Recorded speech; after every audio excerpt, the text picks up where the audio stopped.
Hello, I'm Franz Spohn, and today I would like to introduce you to Matte Graphite by Faber-Castell. Comes in 8 different grades ranging from HB to 14B. Now, it is 14B. Most graphite products stop at 8B, but this goes beyond that, and I will indicate why that is so fabulous. But a word about the pencil themselves. All the pencils that Faber-Castell makes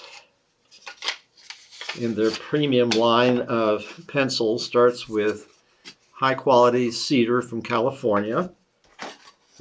And then once that has been worked and grooved, the graphite is glued into the blanks.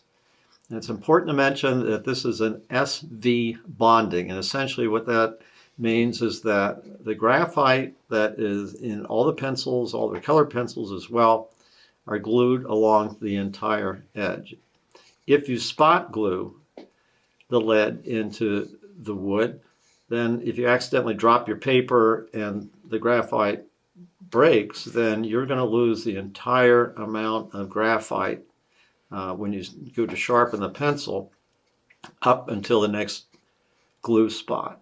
The other thing that's important too is that they're very meticulous about placing the leads so that they're always on center, so that when you sharpen the pencil, you don't get part of your point be wood and part of it graphite. They're exactly in the center so that when you sharpen your pencils, you're always going to have the graphite. But back to the bonding, so then when they complete the sandwich before they actually form it to make the pencil itself, then everything is glued along the entire edge, and so that when you sharpen your pencil, then you're not going to lose any graphite to breakage. Okay, so it comes in gradation, soft leads. In this case, there aren't any H's. In the world of pencils, if you have an H pencil, it's harder and makes a lighter line, but these are made for making really juicy black marks. And the thing that is so extraordinary about these, that it is a matte finish, so they're not going to reflect light. Now I have an example here of how rich and how black you can get with the pencils, and so that real heavy black shadow has no glare to it, as opposed to this drawing, which is standard graphite. You can see in the real dark black area, it isn't quite as black as that, but it's very shiny, and it has more of kind of a grade feeling, where this is a richer black. It's graphite, and it's not charcoal, and you can use it with the same auxiliary materials, like erasers and pencil sharpeners. As far as the paper is concerned, I generally use a all-round 100% rag cotton paper. The advantage of using the cotton fibers paper is that it is very strong, and so if you have to erase, if you have to add things to it, it's very durable, and so it gives you a wider range of effects that you can get with the pencils. Okay. The pencil sharpener is a handheld sharpener. I advise against using an office electric pencil sharpener. Those are made so that you have a very sharp point, and it's made for heavy-duty use for writing. But in drawing, you hold the pencil a different way, and the graphite is much softer, especially in the matte grades, because they're very soft. And so that with a hand sharpener, you get a more blunt, in the sense that the proportion between the width of the point and the height of the point is more in that character, where it's a lot taller than it is wide. And so with a softer pencil, a real sharp point like that is prone to breaking. So you might have to sharpen your pencil a little bit more, but you don't have to worry about a pencil lead flying across the room every time you start to draw. Now the erasers, that I recommend is kneaded eraser. The Faber-Castell kneaded erasers are slightly sticky. And so that when you put some graphite down on a piece of paper, if you want to modify that in little subtle ways, you can just take the eraser and press down on it. And you can see that it starts to lighten. So if you, once you put some graphite down, if you want to make some subtle changes, you can do it with your eraser. I also find that if I have to get a little extra detail, I can kind of form a little point and get in there for real fine work if I want. And for major erasing, the vinyl eraser is really good for that. And you can actually draw, excuse me, you can actually draw with the eraser by eliminating shapes and lines and whatnot as you build up. Now this is called a paper stomp, and this is really good for using with the matte graphite.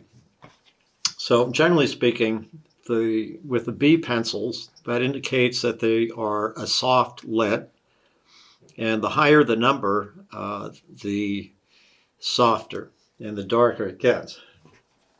So this is an HB graphite pencil. And I advise holding the pencil at the end.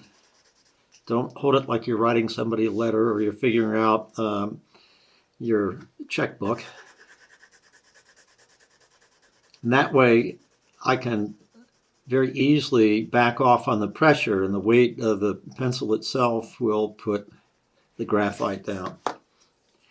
That is an 8B, which is essentially the softest graphite that you'll get in a traditional graphite pencil. This is a 14B. And you can see that it is blacker. And if I go over that again. Now, as far as the pencil, as far as the paper is concerned, you can see that by not holding the pencil like this and digging down into it, this will ruin the surface of the paper, so that when I erase it, it's already kind of scarred it, so if I go over it with a tone, it's going to show up differently. So if I build up the graphite gradually, I'm not ruining the surface of the paper, but with the 14, it's soft enough that it actually goes below the surface and starts filling in the little valleys of the paper surface. And that's why I like using a paper that has a little bit of texture, because you can really take advantage of that. Now, another thing that you can do with the paper stomp then, so I can go over that, and this forces that graphite down below the surface without scarring the paper. And it will give you a richer look to your value range because you don't have any of the white of the paper coming through. So it's a matter of preference about how you want your drawings to look.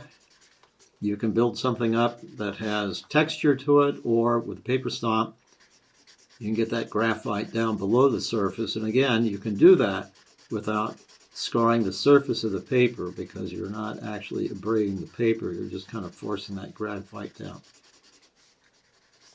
The other thing that you can do, that once you have an area, again, let me take this is a 6B.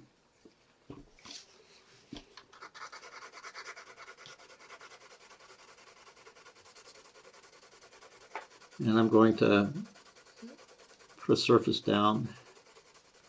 And I'll take my paper stomp. And again, I'm forcing that graphite down below the surface, so not only do I have graphite on the top grain of the paper, but I have it down in the valleys. So then, when I go back with my softer, let me sharpen this.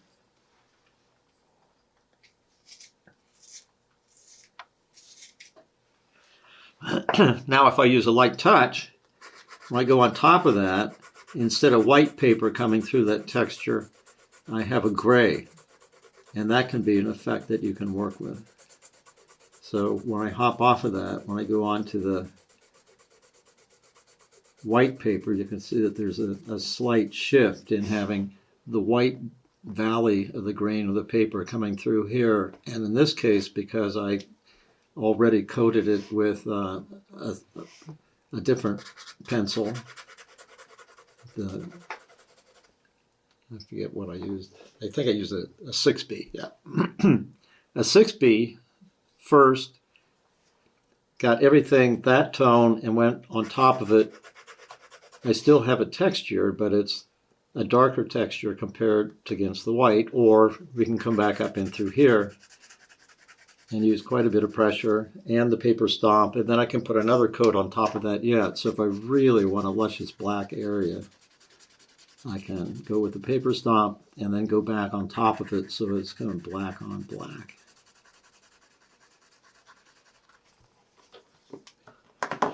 So all the tones that I got here with my pal Donald, it's all a matter of just building it up gradually with the graphite. In this area here, you can kind of tell that there's a smoky quality to it. It's because I use the paper stomp in order to blend graphite into the top and the bottom, and then went back over it with the black. And in this case, to this very dark shadow here, it was just a matter of applying the graphite, hitting it with a paper stomp, and going over it with black. And so this has 2 or 3 applications of the 14B. But again, the quality of this black, it is so rich. It is just so rich. It really sucks it in there, as opposed to an 8B.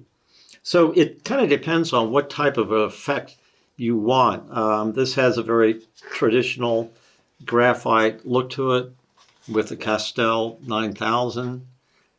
This is the water-soluble graphite, and has a similar effect, but it has more of a watercolor look, which we naturally assume with water-soluble graphite. And then this is the extra rich matte surface that is not shiny, so that you don't have to worry about having to hold it in this certain light. Now, you can use the 2 or 3 pencils together, and as an example, I can draw,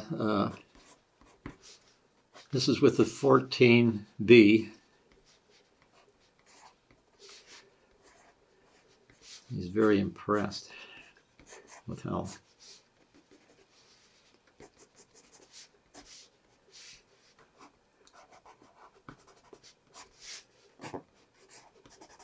okay, this is the Matte Graphite. Okay. Now I can take my water-soluble. Okay, this is the 14B Matte Graphite. Okay, and now I have an 8B watercolor pencil. So what I can do very quickly is add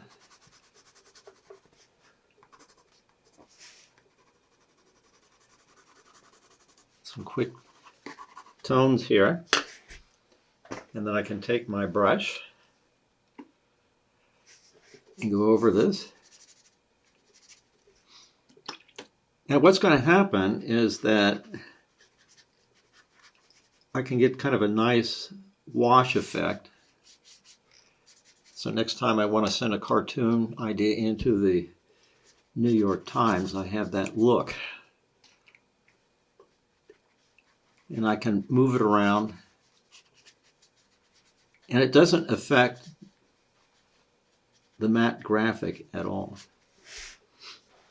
So I can use the water-soluble properties of the water graphite pencil up against this real rich black. Now once that dries, you generally don't want to work over the surface of wet paper, because that can start to abrade and shred.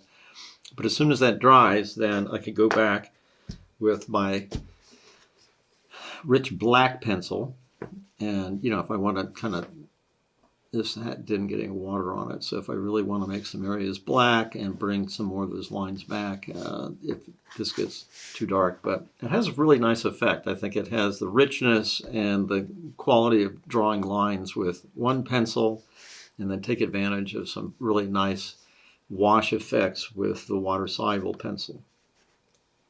So whether you're doing something that is a little more rendered, like with Donald there, or something that is more gestural or abstract or character, you can use a combination or a single matte pencil for really fabulous results. And it's just so easy to lose yourself in the world of graphite now that it's been expanded with a 14B.